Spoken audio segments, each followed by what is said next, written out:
Here's something to ponder. Does Congress need a pay raise? Does Congress deserve a pay raise?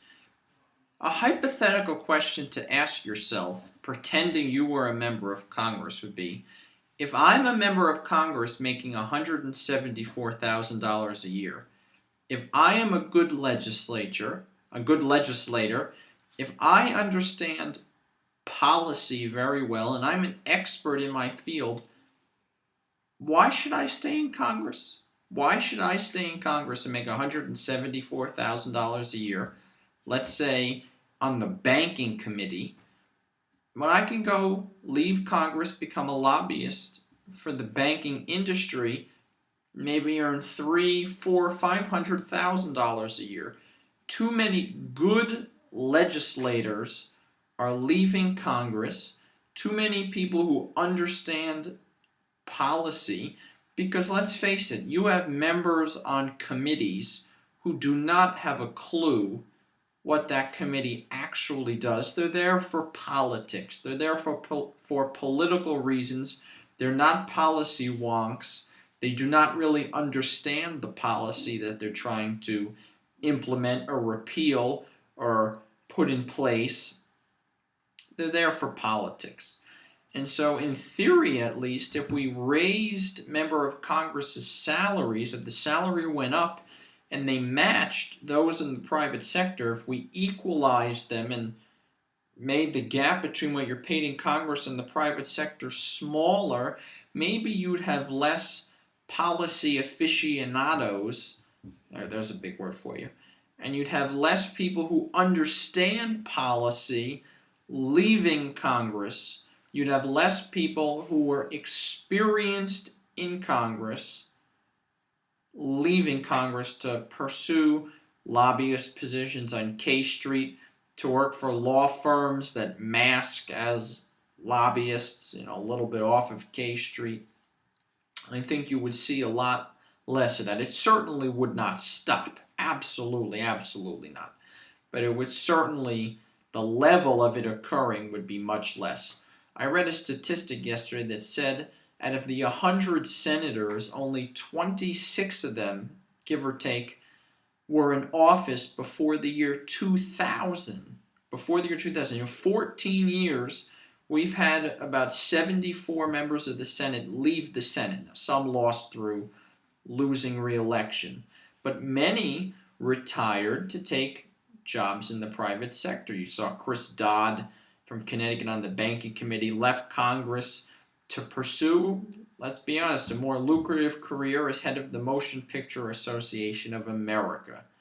In the House side, you saw Rob Andrews, forget about the ethics investigation for a minute, leave Congress to become a corporate lawyer because he knew that he'd make 2 or 3 times the amount of money that he would make in Congress. Now, I'm not arguing he was a good legislator or not, and I'm not having a conversation here over term limits. But even if you do believe in term limits, there still needs to be people in Congress who have been there long enough where they understand the institution, they understand how the institution is supposed to function, and who understand policy. One of the reasons that so many Democrats supported what Harry Reid did with changing the filibuster rules for judicial nominees that are non-Supreme Court judicial nominees is because they had never been in the minority before. The Democrats have been in the minority in the Senate since 2006. As I said, we've had a 74% turnover since the year 2000. There are so many members who have never ever been in the minority and who do not understand minority rights because they've never been in the shoes of someone who's been in the minority. And so they're not sure how a minority would behave in the congressional sense because they've never been in the minority. And so you saw a lot of senior Democrats, interestingly, who opposed these filibuster changes because something went off in their head and they said, I've been in the minority before. I know what it feels like. And I know at some point in the future, whether it's after this November when Republicans take control or any other time, even if Democrats hold it. And so they knew what it was like to be in the minority. Here's another factor when talking about congressional pay raises. None of us should frown on members making $174,000 a year. We shouldn't cry for them. Most of them are not hurting. But every member of Congress is not a millionaire, whether we like to believe that or not, and they need to keep 2 homes going and running. And $174,000 a year in California or New York or New Jersey or Connecticut is not the same as $174,000 a year in Mississippi, Idaho, Montana, or South Dakota. Maybe it'd be interesting if members were paid based upon what the average salary was in their state, because the average salaries in New Jersey is much higher than the average salary in, say, Oklahoma. Or maybe they were paid based on the standard of living in their state, because the standard of living on, say, $100,000 in Idaho is much higher than the standard of living on $100,000 in New Jersey. And the other thing that we need to think about is where members of Congress are looking towards. Members of Congress should be looking towards their constituents. They should have an eye on their constituents first and foremost. But if they figure I'm gonna work in the trenches for 2 or 3 terms in Congress before I leave for a more lucrative position in the private sector, that means they want to please the private sector. If you want to become a lobbyist for a certain industry, you have to sponsor and work on and connect with that industry, aka also known as pleasing them. If you want to become a lobbyist for the gun lobby, you can't support new gun laws, and so you're less likely to look at what your constituents want.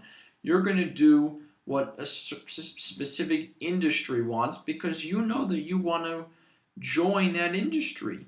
And members are using Congress as a window to connect with, get donations from, build a social capital with certain industries because they know that I'm going to leave Congress and go work for that industry after I serve my 2 or 3 terms.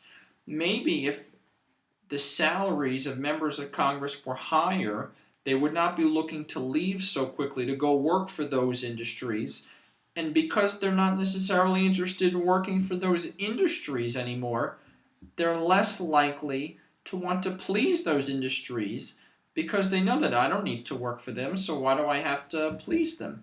It's all about incentives. If you think about this from an economic perspective, if they're making more than me, I'm making less than them, I want to get where they are.